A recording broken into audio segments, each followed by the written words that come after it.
I think why 165? So I did a couple of weeks ago, maybe a bit over a month ago, start of July. I did a 1 hour test and it was Okay. 170.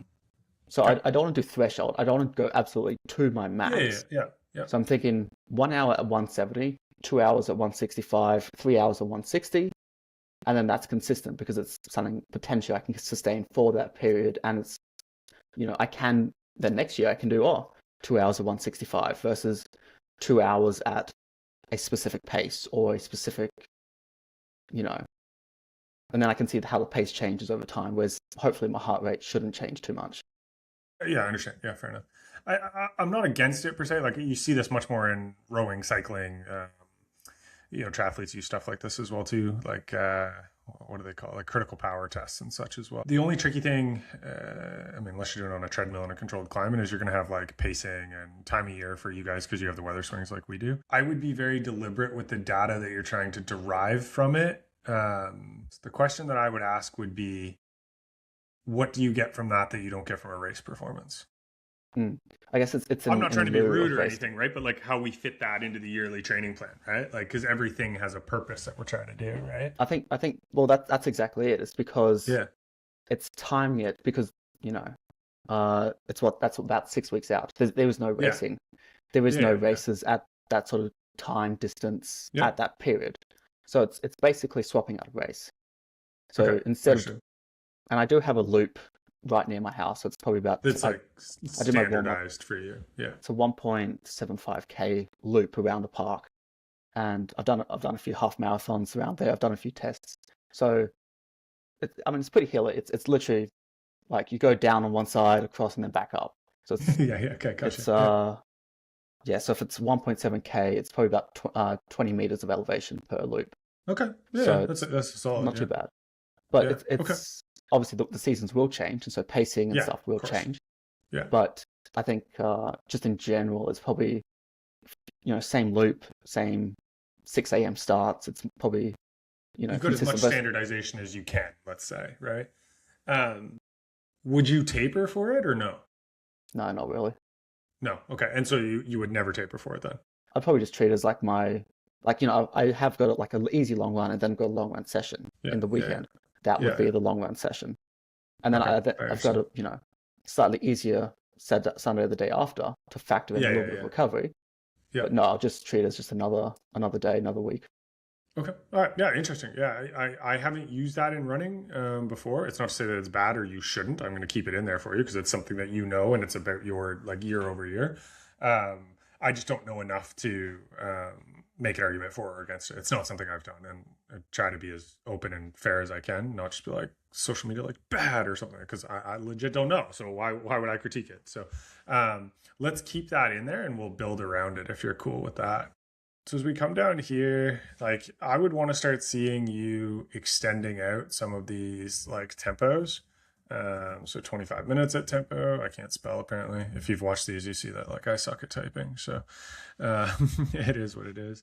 And then knowing that we've got this 2 hour test coming up, I would actually go a little bit bigger on this interval session to just kind of pull up the max VO2, get a little bit more efficiency. So I might do something, and I love that you're in Australia because I can actually speak in the language that everybody else does. But 5 times 1K at 5K on I'd say 2-ish minutes for you, and it's super easy jog recovery. And so the idea here would be is like you built out, tested, with these kind of fartlicky ones, you've got a pretty good handle on it. So let's go up to a longer one. It's going to push a little bit more time at max VO2, get a little bit more efficiency for you, knowing that we've got this kind of test coming up, if that makes sense. So Australia in general is relatively hilly. So I know a lot of Yeah. people complain, Sydney Marathon, oh, it's super hilly.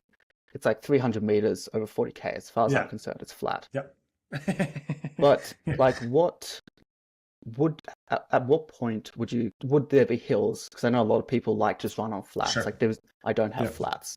Like a 1% average is pretty standard here. So Is we're normal. Yeah. 110 meters per K as Yeah. such, like of elevation. Like is there Yep. is there any specific hill training you might consider adding, or is anything specific for the more I mean, I wouldn't call it hilly, but like Canberra's going to Sure. be 200 meters over 20K, which is Over 1%. 20K, yeah. Yeah, yeah. So I've been toying with the idea of doing a video about this because it's a question I see quite a bit. So I'm not against hill training. Like I use hill strides, all that kind of stuff, right? But the purpose of using hill strides is more so for like neuromuscular efficiency and power generation, less so about your ability to do hills. Okay. So as an example, I have some athletes who live in relatively flat terrain that are training for Sydney. So for them, it's a lot of hills, right? But for like somebody living in Australia, it's like, yeah, that's just another run, basically, right? I would contend that doing a workout that is specifically set up for hills, like 8 by 1 minute hill reps or something like that, actually isn't as useful as running all of your easy runs and your tempos on hilly runs. And the reason for that is specificity. If like anybody could go out tomorrow, like you can watch high rocks people go and crush hill repeats, right? But go and put them on a half marathon course with hills and like they don't have the aerobic side, they can't handle it when they're fatigued, right? I'm generalizing here, but broadly.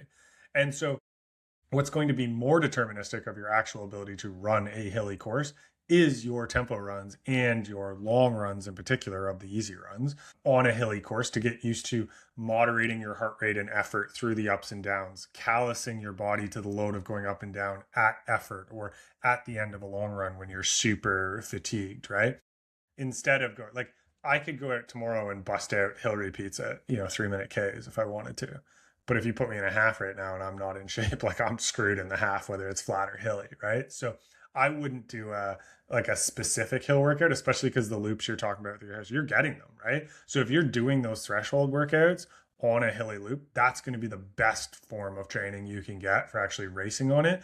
Because remember, you also need to learn what's my actual effort like when I go up a hill that I can recover from and keep going after, right? Whereas when we do hill repeats, it's like up, okay, recover all the way down, up, recover all the way down. So it doesn't teach you how to carry on after that at the efforts that you're doing. Does that make sense?